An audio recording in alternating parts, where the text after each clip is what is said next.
દેશમાં વધતી જતી બેરોજગારી અંગે સરકાર પર સતત પ્રહારો કરતા કોંગ્રેસ નેતા રાહુલ ગાંધીએ હવે તેમના જન્મદિવસ પર આ મુદ્દા પર એક નક્કર પહેલ કરી છે. તો લોકસભામાં વિરોધ પક્ષ નેતા કોંગ્રેસના સાંસદ રાહુલ ગાંધીના 55મા જન્મદિવસ નિમિત્તે પાર્ટીનું દિલ્હી એકમ અને ભારતીય યુવા કોંગ્રેસ સંયુક્ત રીતે રાષ્ટ્ર રાજધાનીમાં એક મેગા જોબ ફેરનું આયોજન કરી રહ્યા છે. તો મળતી માહિતી મુજબ ગુરુવારે દિલ્હીના તાલકટોરા સ્ટેડિયમમાં યોજાનારા આ મેળામાં કોંગ્રેસની રાજનીતિના પાયાના સ્તરે લઈ જવાનો પ્રયાસ તો છે જ, પરંતુ રાજધાનીના યુવાનો માટે રોજગારની સેંકડો તકો પણ ઊભી થઈ રહી છે. આ પહેલા દિલ્હી કોંગ્રેસ અને ભારતીય યુવા કોંગ્રેસ દ્વારા સંયુક્ત રીતે કરવામાં આવી છે. રાહુલ ગાંધી લાંબા સમયથી બેરોજગારીને એક મહત્વપૂર્ણ મુદ્દો ગણાવી રહ્યા છે અને આ કાર્યક્રમને પાયાના સ્તરે પણ આ જ વિચારને પાયાના સ્તરે લાવવાનો પ્રયાસ બનાવવામાં આવી રહ્યો છે. તો આ મેળો સવારે 10 વાગે શરૂ થયો હતો અને સાંજે 4 વાગ્યા સુધી ચાલુ રહ્યો હતો. તો દિલ્હી કોંગ્રેસના પ્રમુખ દેવેન્દ્ર યાદવના જણાવ્યા અનુસાર અત્યાર સુધીમાં લગભગ 22,000 બેરોજગાર યુવાનોએ તેમાં ભાગ લેવા માટે નોંધણી કરાવી છે.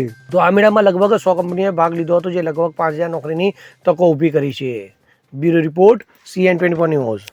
હવે જુઓ દેશ દુનિયાની તમામ ખબરો તમારી આંગળીના ટેરવે. ઉઠાવો મોબાઈલ અને Google Play Store પરથી ડાઉનલોડ કરો અમારી CN24 ન્યૂઝ મોબાઈલ એપ.